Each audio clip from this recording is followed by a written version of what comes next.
Assalamualaikum warahmatullahi wabarakatuh.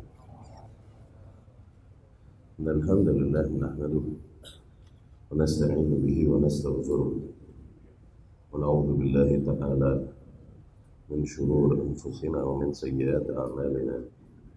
May yahdihillahu fala mudilla lahu wa may yudlilhu fala hadiya lahu.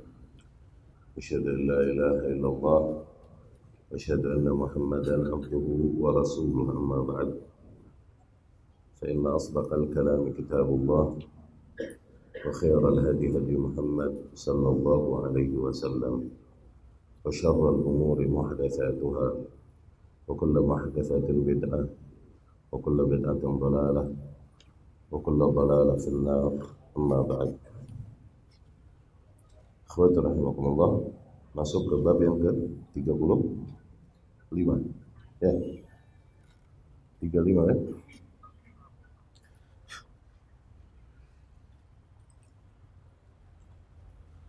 Qala al-muallif rahimahullah, al-imam rahimahullah berkata, wala yahillu qitalu sultan, dan tidaklah dihalalkan memerangi penguasa, walal khuruj alaihi, tidak dihalalkan berontak ya, dari para penguasa. Wa in jar, kalaupun penguasa tersebut jar, buruk ya. وذلك لقول رسول الله صلى الله عليه وسلم لأبي ذر الغفاري رضي الله عنه ya, berdasarkan apa yang Rasul sabdakan sallallahu alaihi wasallam kepada Abu Dzar al-Ghifari, isbir wa in kan 'abdan habasyian, bersabarlah kalaupun ia adalah seorang budak dari Habasyah ya. Wa qawlihi lil ansar, dan sabda Rasul sallallahu alaihi wasallam kepada Ansar, isbiru hatta talqawni 'ala al-haud, bersabar saja terus kalian hatta, sehingga kalian bertemu denganku di telaga, yakni di Al-Kautsar ya.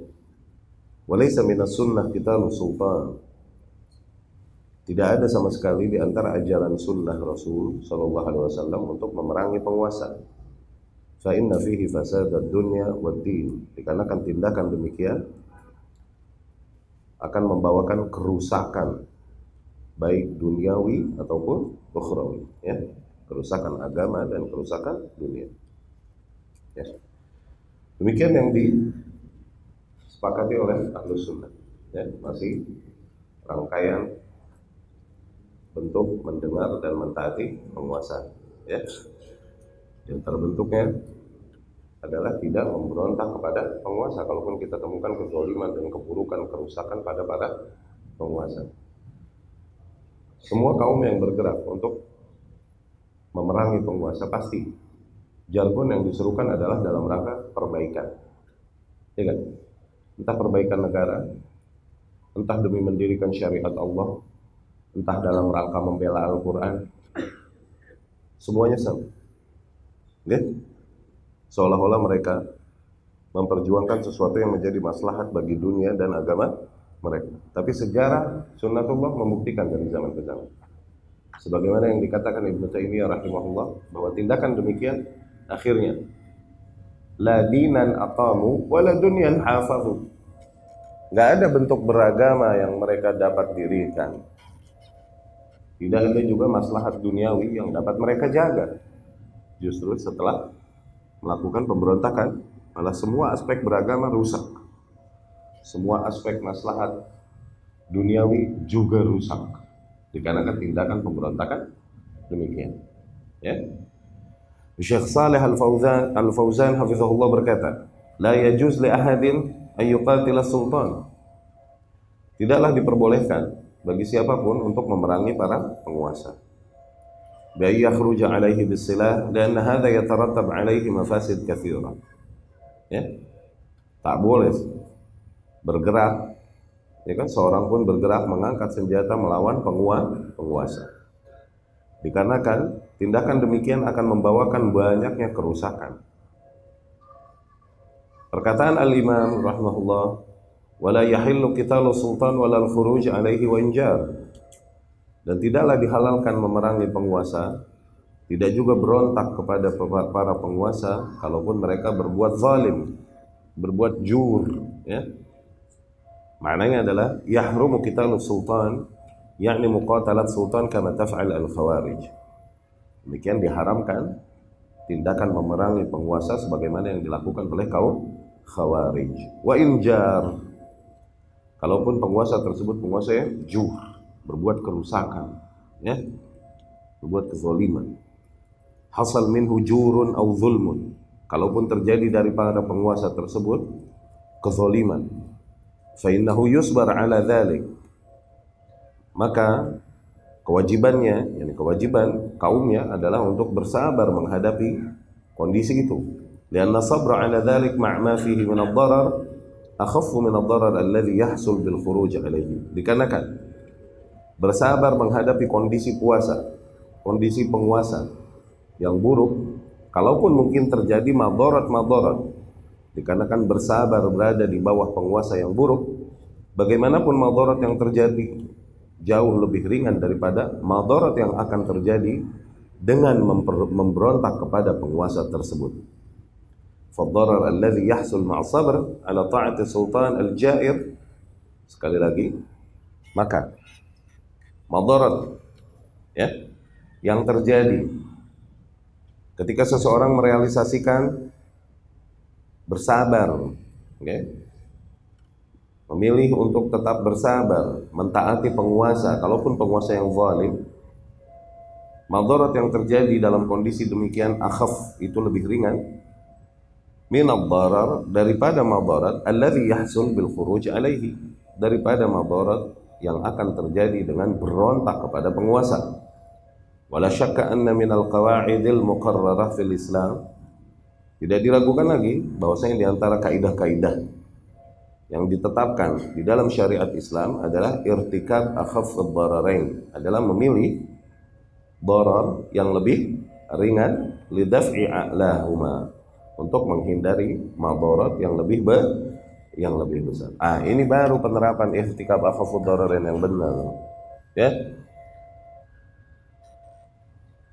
Bukan sebagaimana hujah dan jargon yang sering dilakukan dan ditunggangi oleh para penggila politik yang menunggangi fatwa para ulama tentang irtikab akhaf ad-dararain untuk menyeret para penuntut ilmu ke kancah fitnah politik dan perebutan suara.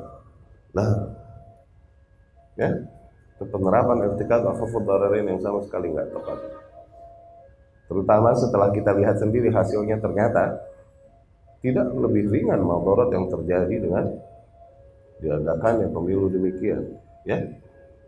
Sempat negeri berada di ujung tanduk kehancuran hampir, kalau tidak Allah berikan kepada penguasa kita taufik untuk kembali mengambil alih kontrol atas kondisi yang ada. Ma'azallah, ya, ma'azallah, sama sekali tidak. Ya, jelas tak ada lagi hujah bagi mereka yang berkata irtikab akhafud dararain untuk menghalalkan dan mengkampanyekan pemilu di tahun-tahun yang akan datang. Terlihat dusta dan hawa nafsu mereka apabila mereka masih berhujah dan mengkampanyekan hujah tersebut untuk menyeru manusia, menyeru para ahlus sunnah, menyeru para penuntut ilmu masuk lagi ke dalam kubangan mafsadah dan madarat tersebut, ya. Ma'azallah, ya. Wa Nabi sallallahu alaihi wasallam qala lil ansar, dan Nabi sallallahu alaihi wasallam berkata kepada ansar, innakum satarawna ba'di atharatan fasbiru hatta talqawni 'alal haud. Sesungguhnya kelak nanti kalian akan bertemu, yakni akan mengalami masa atharah. Atharah yakni para penguasa yang mengutamakan diri mereka, ya, mengambil hak mereka, bahkan merampas hak kaumnya, okay, untuk kepentingan mereka. Asar, okay. Kalian kelak nanti akan menemukan penguasa demikian. Fasbiru, maka bersabarlah kalian menghadapi penguasa demikian.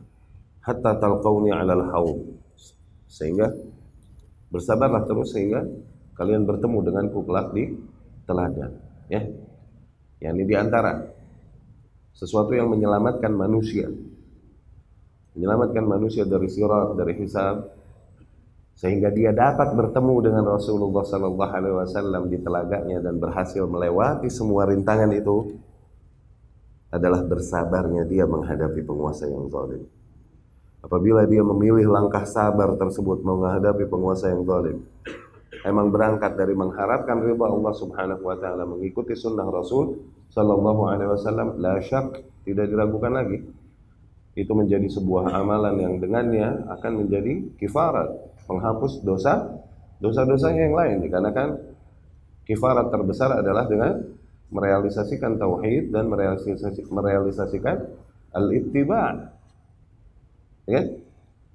Terselamatkanlah ia dari hisab, dari sirat, dan sehingga ia dapat bertemu dengan Rasulullah sallallahu alaihi wasallam dan berkumpul dengan Rasul sallallahu alaihi wasallam di telaganya.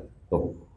Mereka yang bertemu dengan Rasul di telaganya adalah orang-orang yang berhasil melewati semua rintangan dan ujian itu di hari kebangkitan nanti. Allahumma ja'alna minhum. Semoga Allah jadikan kita termasuk di antara mereka.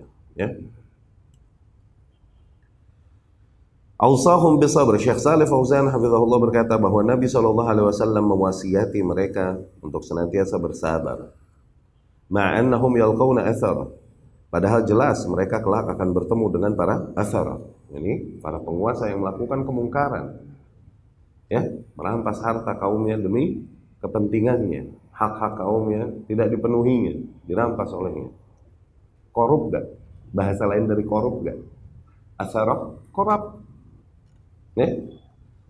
Isti'thar bil amwal, tuh, di mana mereka begitu rakus, mengeruk harta, dunahum, orang-orang yang berada di bawah kuasa mereka. Fa'usahum bisabr. Jelas Nabi sallallahu alaihi wasallam mewasiati untuk bersabar. Lima fi dzalik min dar'i 'azam al-mafsadatain. Dikarenakan tindakan demikian, yakni bersabar menghadapi kondisi penguasa demikian, itu dapat menghindarkan kita dari madarat yang lebih besar. Katakanlah kezaliman dan korup adalah madarat dan mafsadah, ya, madarat dan mafsadah. Tapi ini madarat dan mafsadah yang jauh lebih mending daripada yang kelak akan terjadi dengan kita bergerak mengingkari dan menentang, apalagi berontak, mengangkat senjata melawan penguasa. Kita akan sesali semua, kita akan rindukan masa-masa berada di bawah kepemimpinan itu, kalaupun dengan segala kekurangan yang terjadi. Sebagaimana yang dirindukan oleh kaum-kaum yang sekarang berada di negeri fitnah, di Syria, di Libya. Mereka merindukan masa-masa pemerintahan yang dulu mereka gulingkan itu, yang dulu mereka tuduhkan dengan semua tuduhan dan mereka perangi dan gulingkan. Ya, di antara mereka melakukan kezaliman, sangat zalim. Di antara mereka bahkan kufur, sangat kufur. Tapi kondisi mereka di bawah kekuasaan para penguasa tersebut, maslahat dunia lebih berjalan. Seseorang dapat mencari nafkah dengan baik untuk anak istrinya, dapat menjalankan sholat 5 waktu dengan baik, syiar masih berjalan, azan, sholat jamaah, jum'ah masih berjalan. Namun apa yang terjadi setelah gerakan mereka, di mana mereka mengingkari dan memerangi penguasanya? Apa yang terjadi? Betul kata Ibnu Taimiyah, la dinan aqamu wa la dunyan hafazu. Akhirnya enggak ada bentuk agama yang bisa mereka dirikan. Tidak ada juga maslahat dunia yang dapat mereka jaga dengan itu. Ya? Dan ini jelas tuntunan dari Rasulullah sallallahu alaihi wasallam, terang-terangan. Untuk mentaati penguasa, kondisi penguasa seperti apapun tidak diberikan pengecualian, sebagaimana kaum yang memang mereka tidak ikhlas menerima dogma keimanan di dalam dirinya yang akan mengelak dari usul ini, akan memberikan pengecualian penguasa yang mana yang ditaati. Tuh. Mereka akan menjadikan pengecualian yang padahal Rasul sendiri sallallahu alaihi wasallam telah menjelaskannya dengan gamblang. Tidaklah lagi ini samar bagi mereka yang memang masih mencari petunjuk dari Rasulullah sallallahu alaihi wasallam. Ya, berbeda dengan mereka yang memang mengekor hawa nafsu, akan terus berpaling dari jalan yang udah sangat terang ini dari Rasulullah sallallahu alaihi wasallam. Terus mengelak-ngelak dengan syubhat-syubhat yang ada. Mencoba merubah hukum negeri Islam menjadi negeri kafir. Sehingga dari situ mereka menghalalkan tindakan sebagian kaum atau membela sebagian kaum yang melakukan pengingkaran kepada penguasa dan pemberontakan kepada penguasa. Itu yang terjadi, itu tujuannya. Ya.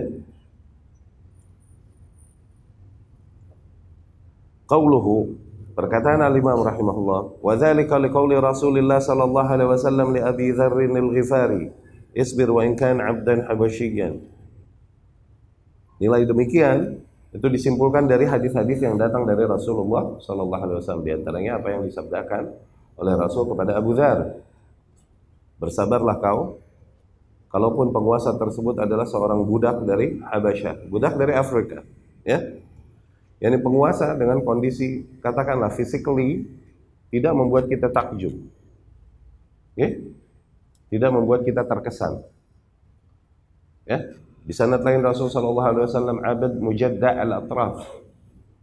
Kalaupun yang berkuasa atas kalian adalah seorang hamba yang tangan kakinya buntung, tangannya buntung, kakinya buntung, ya. Hamba sahaya beginian kalau ada di pasar, orang mau beli juga malas. Kenapa? Sangat tidak mengesankan sama sekali. Kalau ada pasar budak, ada hamba tangan kakinya buntung, nggak ada yang mau beli. Udah. Siapa yang mau beli? Tapi qadarullah yang kayak gini jadi penguasa. Sabar, dengar, taati. Ya, kalaupun physically tidak membuat kalian takjub. Ya.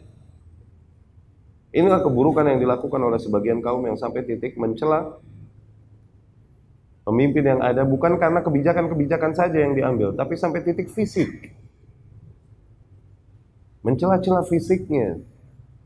Mencela-cela pembawaan pribadinya, disakiti hati penguasa tersebut dengan dibanding-bandingkan dengan yang lain yang diinginkan oleh para ahlul hawa tersebut. Itu zalim, wallah zalim. Ya,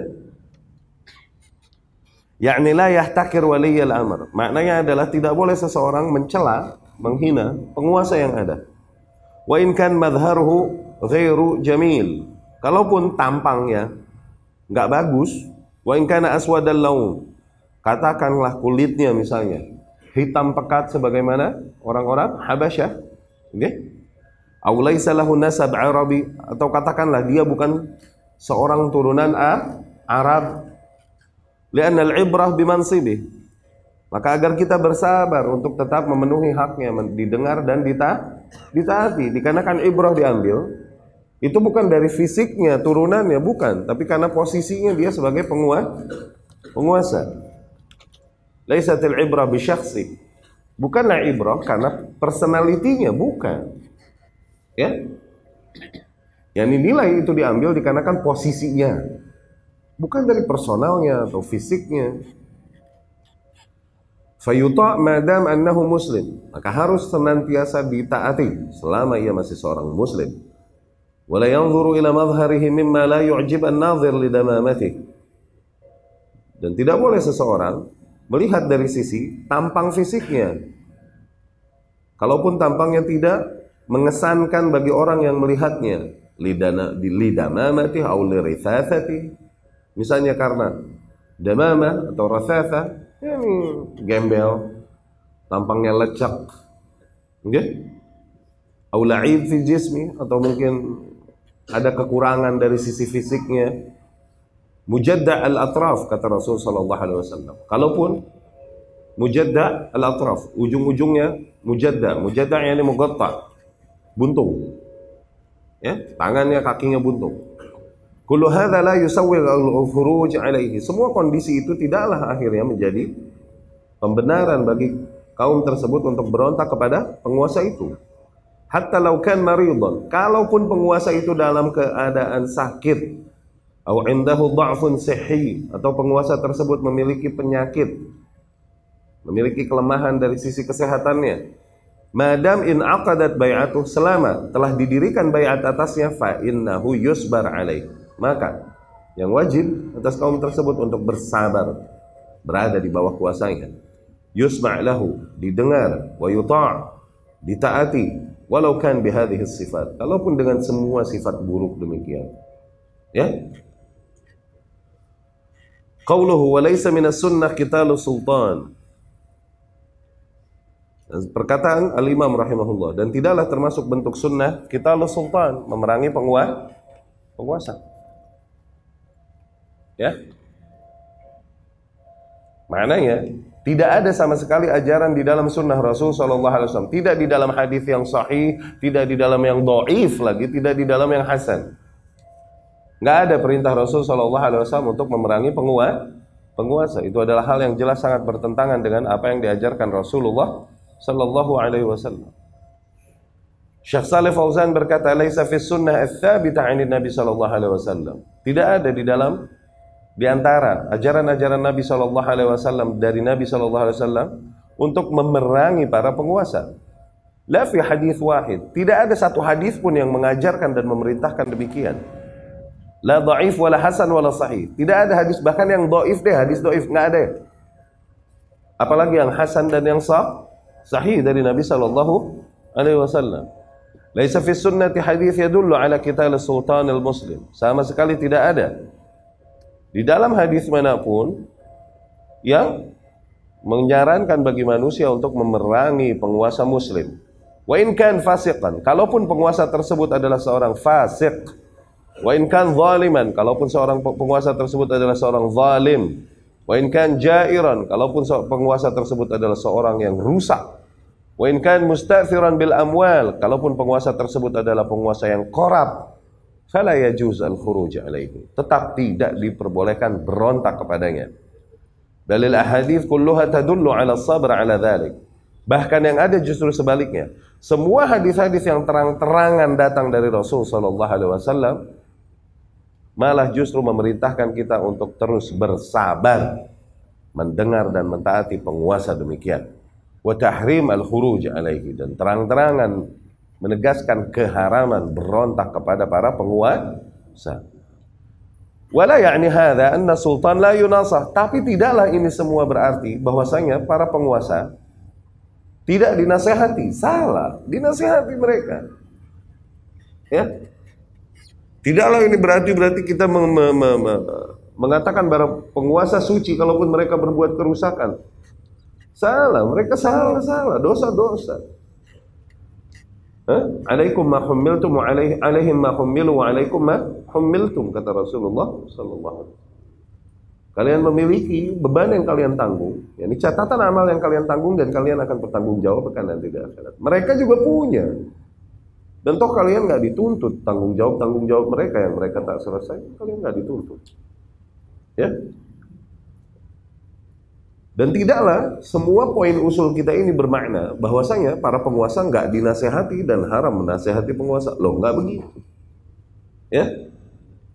Bal yunasah sirran. Kalaupun mau disampaikan nasihat kepada penguasa, nasihat dalam artian advice, memberikan nasihat demikian, oke? Okay? Maka dengan cara-cara yang sesuai dengan kaidah syariah, yaitu sirran, ya, tidak di depan halayak ramai, secara rahasia, bainahu wa bainan nasih, hanya antara dia dengan penguasa, ya. Fayajib 'ala man 'indahu nasihah ay yuballighaha lis-sultan. Maka wajib atas mereka yang memiliki peluang untuk menasihati penguasa, mereka wajib untuk menasihati penguasa. Tuh. Tapi bagi mereka yang nggak punya peluang untuk nasihati penguasa, jangan ngotot, udah. Allah tak berikan itu padamu. Kalau kau diuji dengan ujian itu, siapa tahu kau lemah. Kau diuji dengan kedekatanmu kepada penguasa, oke? Akhirnya kau merasakan semua kebaikan-kebaikan penguasa. Tuh, siapa tahu imanmu lemah, yang harusnya kau ingkari dan nasihati dia, enggak, yang ada malah memuji dan mendukung. Tuh, lihat. Berat loh itu dekat penguasa. Iya kan? Sekarang yang nggak punya peluang pengen nasihatin penguasa, kenapa yang ngotot pengen nasihatin penguasa? Iya, tapi sekarang nasihatin gimana? Mau nyampein nasihat nggak bisa, makanya kita turun ke jalan dan teriak di mimbar. Oh, Allah udah kayak kuat loh kalau dekat-dekat penguasa. Diguyur pakai fulus ente, jinak ente bro.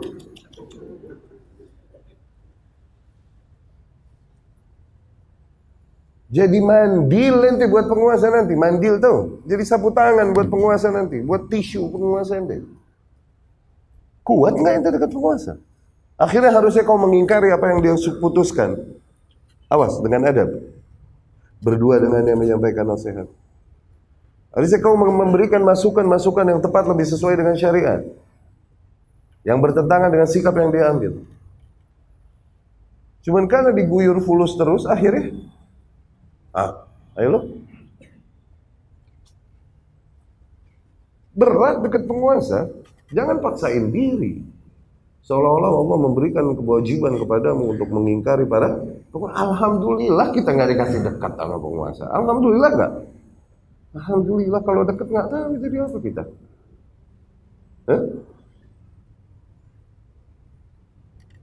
Ya,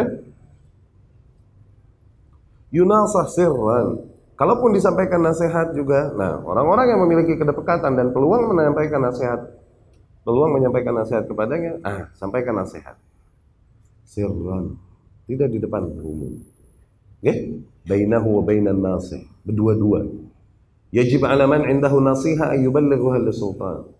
Wajib atas mereka yang memiliki peluang menyampaikan nasihat. Awas, wajib enggak menasihati penguasa? Wajib. Fardu ain kifayah buat mereka yang Allah berikan peluang kedekatan dengan penguasa. Kenapa ente pede bener pengen nasihatin penguasa? Ya? Kama qala, sebagaimana Nabi SAW berkata, ad-dinu an-nasihah. Agama ini adalah nasihat hakikatnya. Qulna liman? Kami pun berkata, bagi siapa nasihat tersebut ya Rasulullah? Rasul berkata, lillah. Nasihat tersebut bagi Allah. Wali kitabi, nasihat bagi Al-Quran, kitabnya. Wali rasulih, nasihat bagi rasulnya. Wali a'immatil muslimin, nasihat bagi para pemimpin kaum muslimin. Wa ammatihim, dan bagi para rakyatnya. Okay? Nah demikian juga kelirunya difahami nasihat di bahasa kita. Awas. Nasihat maknanya di bahasa Arab itu lebih umum daripada nasihat yang difahami di terminologi bahasa Indonesia. Nasihat adalah orang tua nasihatin anaknya, kawan menasihati kawannya. Gitu kan nasihat kan? Oke? Menyampaikan arahan, mengingkari sesuatu yang keliru padanya. Begitu kan? Nasihat itu begitu kan? Tayyib. Nasihat kepada Allah. Ente mau fahami dengan cara demikian? Apa artinya?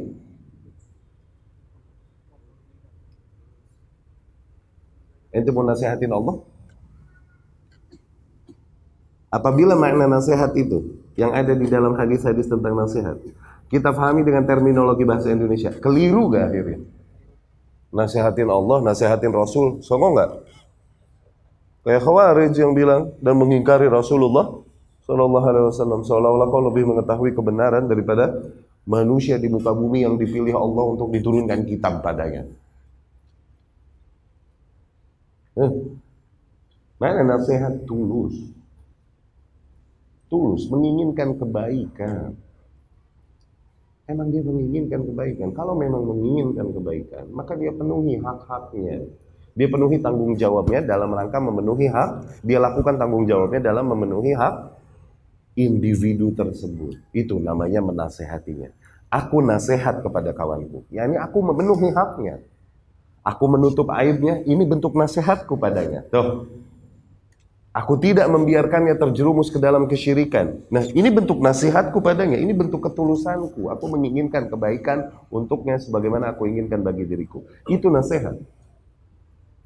Aku penuhi hak-hak, aku lakukan tanggung jawabku dalam rangka memenuhi hak-haknya. Tuh, aku membayar hutangku kepada saudaraku, ini aku menasihati keluargaku namanya. Aku bernasihat kepada keluargaku. Demikian maknanya. Di dalam bahasa Arab. Ya. Ibu menyusui anaknya, itu bentuk nasihat padanya. Benasihat, ada ketulusannya, dia mencintai anaknya, dia penuhi hak radha'ah, hak menyusui. Nah demikian memenuhi bernasihat kepada Allah Subhanahu wa taala, yaitu apa? Ditaati, ditauhidkan, diagungkan. Ya, kepada Al-Qur'an. Ditilawahkan, ditadabburkan, diterapkan nilai-nilainya di dalam kehidupan. Kepada Rasul sallallahu alaihi wasallam, diimani, diittiba, diingkari hal-hal yang bertentangan dengan apa yang diajarkannya. Tuh, itu hak Rasul Sallallahu alaihi wasallam. Demikian para penguasa kaum muslimin. Di antara bentuk nasihat kepada penguasa adalah kita menjaga aibnya. Kita memenuhi haknya untuk didengar dan ditaati. Kita memilih untuk mendoakannya kebaikan, petunjuk, hidayah, daripada mencela-celanya, memakinya dan melaknatnya. Tuh. Ini nasihat pada penguasa. Demikian kepada para kaum muslimin. Penuhi hak mereka. Pada umumnya kaum muslimin, sampaikan jalan petunjuk yang kau ketahui, sampaikan pada mereka. Mereka punya hak untuk mengetahui hal itu. Peringatkan pada mereka jurang yang tak mereka lihat ada di hadapannya, dan mereka terus berjalan menuju jurang itu. Peringatkan, itu hak mereka. Itu bentuk nasihatmu kepada kaum muslimin, bentuk ketulusanmu. Itu nasihat. Jadi lebih luas maknanya daripada hanya menyampaikan nilai-nilai, mengkritisi apa yang ada pada orang yang dinasihati, sebagaimana nasihat dalam terminologi bahasa Indonesia. Ya. Apakah dinasihati? Dinasihati. Sirra. Dan itulah agama Islam. Ya. Hakikatnya adalah nasihat. Ya, bagi semua variabel yang ada di dalamnya. Semua unsur yang ada padanya. Allah, kitabnya, rasulnya, para pemimpin, penguasa dan para rakyatnya, ya. Falaisa ma'na dzalika annahu la yunasah, maka tidaklah maknanya dari usul yang kita tegaskan ini, tidaklah maknanya bahwasanya para penguasa tidak boleh dinasehati, enggak. Wa annahu yutrak, bahwasanya penguasa didiemin aja enggak dinasehatin, enggak. Balla budda ayyubayyan lahu. Justru sebaliknya, harus ada yang menjelaskan kepada penguasa. Yunsah, menyampaikan nasihat. Hadza min haqqihi 'alal ulama. Tuh. Dan itu hak para penguasa atas ahli ilmu. Hak para penguasa untuk disampaikan nasihat, disampaikan nasihat. Dalam artian para ahli ilmu, kalau nggak menyampaikan nasihat padanya, ini ahli ilmu nggak memenuhi haknya. Hak nih penguasa. Ini ahli ilmu telah menzoliminya. Kenapa? Enggak memenuhi hak penguasa. Untuk apa? Untuk disampaikan nasihat. Sebagaimana orang tua yang tak mengarahkan anaknya, tak mendidik anaknya, tuh orang tua telah menzolimi anaknya. Kenapa? Tidak memberikan hak anaknya untuk dididik. Begitu. Ya. Wa ala ra'iyyatihi. Ya. Inilah hak para penguasa dari rakyatnya. Wa ala ahlil masyurah, dari para ahli musyawarah. Ya, ini ahlul hil wal aqd, ahlur ra'i annahum yunasahun, dari para orang-orang yang ahli di bidangnya masing-masing. Hak para penguasa untuk disampaikan nasihat, diarahkan. Walaysa minas sunnah qitalus sultan, dan tidaklah termasuk bentuk ajaran Rasul sallallahu alaihi wasallam untuk memerangi penguasa. Tidaklah ada di antara ajaran-ajaran Rasul sallallahu alaihi wasallam. Yakni laisa fiha dalil. Maknanya tidak ada sama sekali dalil untuk memerangi penguasa. La sahih wala dhaif. Tidak ada yang sahih, tidak ada yang dhaif dalil yang menganjurkan kita untuk memerangi penguasa. Ala masyru'iyyat qital sultan al-muslim. Tidak ada dalil yang menunjukkan disyariatkan yang memerangi penguasa muslim. Bal fiha wa fil Qur'anil amru bi ta'ati. Bahkan justru sebaliknya, yang ada di dalam sunnah Rasul sallallahu alaihi wasallam, bahkan di dalam Al-Qur'an yang ada adalah penekanan dan perintah untuk mentaati penguasa. Allah berfirman, ya ayyuhalladzina amanu atti'ullaha wa atti'ur rasula wa ulil amri minkum.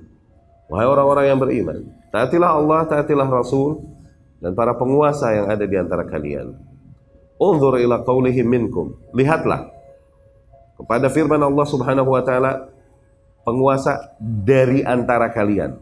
Yakni madama musliman, maknanya selama ia masih seorang muslim, sama seperti kalian. Tuh. Ya.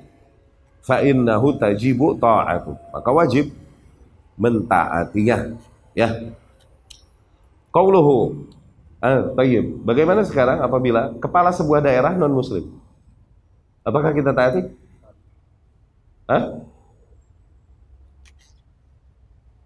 Sebagian kaum menghalalkan pengingkaran, menghalalkan, menafikan kewajiban untuk taat kepada kepala daerah karena non muslim.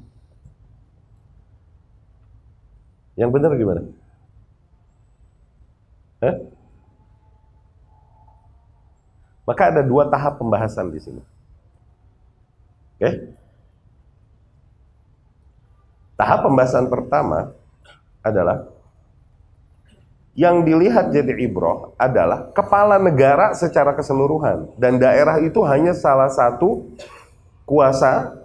daerah yang dikuasai kepala negara tersebut. Itu yang dilihat muslim. Taati.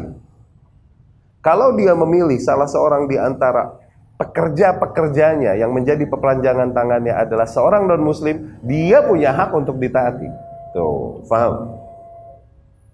Ini non-muslim punya hak untuk ditaati sebagai bentuk ketaatan kita kepada penguasa muslim. No.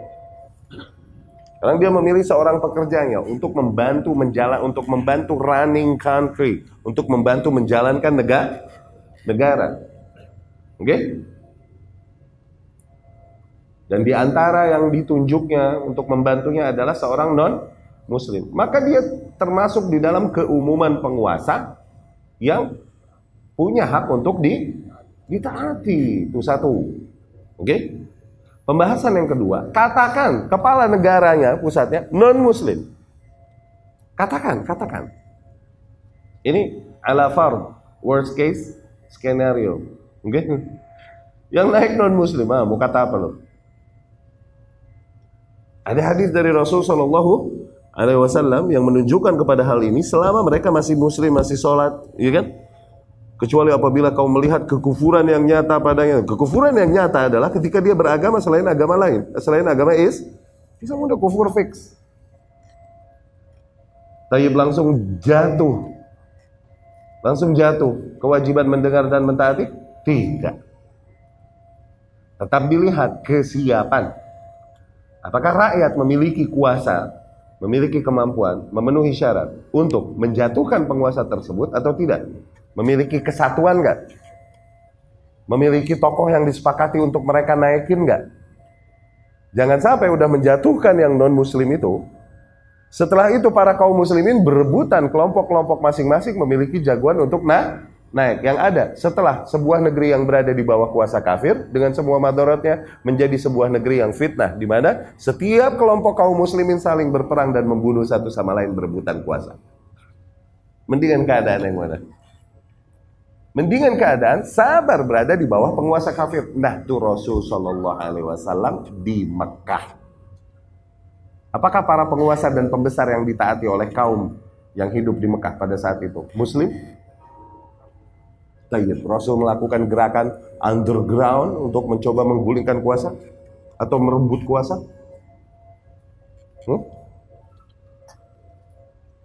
Terarahkan nggak? Rapih nggak? Kaidah kita rapih nggak bernegara? Konkret nggak gitu? Rapih banget nggak? Nggak jorok, nggak bergerak dengan semangat hawa nafsu, hadis yang mana aja dibenturkan, hadis-hadis yang ada satu sama lain. Ya, ada hadis ini diterapkan dalam kondisi apa dengan semua syarat-syarat yang ada. Ya, ada hadis ini diterapkan dalam kondisi apa. Arahkan hadis-hadis dan tuntunan Rasul yang ada satu sama lain ke arahnya masing-masing sehingga nggak bentrok. Lebih jauh lagi supaya gampang, lihat aja praktek salaf awal. Terjadi pada mereka penguasa zalim, terjadi. Apakah mereka melakukan gerakan berontak? Kagak. Yang ada mereka mengingkarinya, mengingkari orang yang berontak. Terjadi pada mereka di antara penguasa yang melakukan kekufuran, terjadi bahkan memaksakan kekufuran. Memaksakan kekufuran kepada para ulama dan para rakyatnya, memaksakan Al-Quran makhluk. Atau meyakini kekufuran, mengikuti jalan tasawuf yang sampai titik kufur dan syirkiyat, meyakini manunggaling kaulo Gusti. Penguasa zamannya Ibnu Taimiyah rahimahullah. Zejengkir itu. Tapi apakah para imam tersebut melakukan, tercatatkah oleh sejarah mereka melakukan gerakan atau membela para orang-orang yang melakukan pergerakan, atau diam tidak mengingkari para orang-orang yang melakukan pergerakan, atau justru tetap mengingkari orang-orang yang melakukan gerakan untuk berontak? Fix. Ahlus sunnah ini udah konkret, makanya ini konsep paling jelas, nggak ada yang nanggung, nggak ada yang samar. Kita mau terima apa enggak? Itu doang masalahnya. Terang nih jalan. Rasulullah SAW berkata, "Taraktukum 'alal bayda." Aku tinggalkan kalian di atas sesuatu yang sangat putih, yakni clear, nggak foggy sama sekali, nggak berkabut. Alal mahajjah al bayda, di atas jalan atau metode konsep beragama yang clear, jelas, udah. Permasalahannya mau terima apa enggak? Udah. Kamu mau mengikuti petunjuk Rasul sallallahu alaihi wasallam atau mau mengikuti hawa nafsu dan arus manusia? Ya?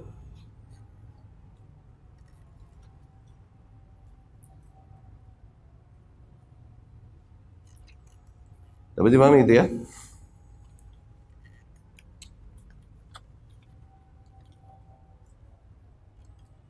Laisa minas sunnah ats-tsabitah. Tidak ada dalil sama sekali, tidak ada dalil yang dhaif apalah lagi yang sahih untuk memerangi para penguasa, ya, yang menunjukkan atas disyariatkan yang memerangi penguasa selama penguasa tersebut muslim. Ketika penguasa tersebut non muslim, maka fihi tafsil, ada lagi pembahasannya. Enggaklah langsung masuk, oh berarti langsung fix berontak kalau non muslim. Ntar dulu. Oke. Ada maslahat dan madarat yang dijaga, ya. Fa inna fihi fasad ad-dunya wad-din. Dikarenakan dari tindakan berontak tersebut hanya akan mendatangkan kehancuran dunia dan agama. Yakni, maknanya adalah fi qital sultan, dari gerakan memerangi para penguasa, fasadud dunya, maka akan terjadi kerusakan dunia, maslahat duniawi rusak. Bi ayyadhi'al mulk, akhirnya kuasa hilang. Tasyi'al fawda, yang ada adalah chaos, kekacauan, ketidakberaturan perkara. Chaos ini adalah sebuah kaum, maksudnya fawda di sini adalah ketika hukum tidak berjalan, setiap orang bisa menghalalkan milik orang lain, darahnya, hartanya, wanitanya, tuh kacau. Fawda. Ya? Yatasallat al-a'da, dari situ gampanglah musuh masuk dan berkuasa. Wa dhiya'ad din, rusaknya agama, akhirnya susah seseorang mau mensyiarkan agama, menjalankan agama dalam kondisi teror demikian yang tiada keamanan. La ahad yuqimal hudud, akhirnya tak ada lagi seseorang yang mendirikan hukum-hukum, had-had. Wala ahad yunaffidh al-qisas, tidak ada lagi yang mendirikan qisas. La ahad yunaffidh al-ahkam asy-syar'iyyah wa yuruddu al-huquq ila mustahiqiha. Enggak ada lagi kekuatan yang mengatur hukum-hukum syar'i dan menaruh setiap hal pada, mengembalikan setiap hal pada orang yang berhak atas hal tersebut masing-masing. Wa yunaffidh al-ahkam al-qada'iyyah, tak ada lagi kuasa yang berlaku untuk menentukan perkara-perkara qada, yakni yang terjadi di mahkamah. Hina idzin, dalam kondisi demikian, yafsud ad-din kull bihadza, rusaklah agama dengan itu. Fatakunu fawda wa fasad, sehingga terjadilah kekacauan dan kerusakan. Fa idza lam tuqta' yadus sarik tadi'al amwal, apabila hukum tidak didirikan, misalnya tidaklah dihukum pencuri, tidaklah dipotong tangannya, maka akan mudah manusia mencuri harta, ya. Jadi bentuk apa, bentuk hukuman apapun di dalam syariat adalah potong tangan. Ketika tidak ada penguasa yang berlaku, yang memiliki power, kuasa yang berlaku untuk menghukum pencuri, maka akhirnya bebas setiap orang mencuri. Idza lam yuqta' qutta'at turuq, apabila tidak diperangi para rampok di jalanan, tu'attal as-subul, akhirnya rusaklah jalanan-jalanan yang ada. Man alladhi yaqum bihadza, siapa yang mau mendirikan semua ini? Huwa waliyul amr, itulah fungsi keberadaan penguasa. Hadza min salahiyat waliyul amr, itu adalah termasuk, ya, efek-efek keberadaan penguasa dan hak-hak para penguasa. La ahad yastati' walau ijtama'a an-nasu kulluhum mastata'u al-qiyam bihadhihi al-umur bal talzam al-fawda. Tak ada yang lain yang mampu mendirikan semua maslahat umum tersebut kecuali penguasa, ya. Yang ada pastilah kekacauan yang akan terjadi dengan memerangi para penguasa. Baik, alhamdulillah kita selesaikan bab ini. Pertemuan yang akan datang kita masuk ke bab yang 36. Kita dengarkan azan kemudian kita berikan salat isya. Tafadhol.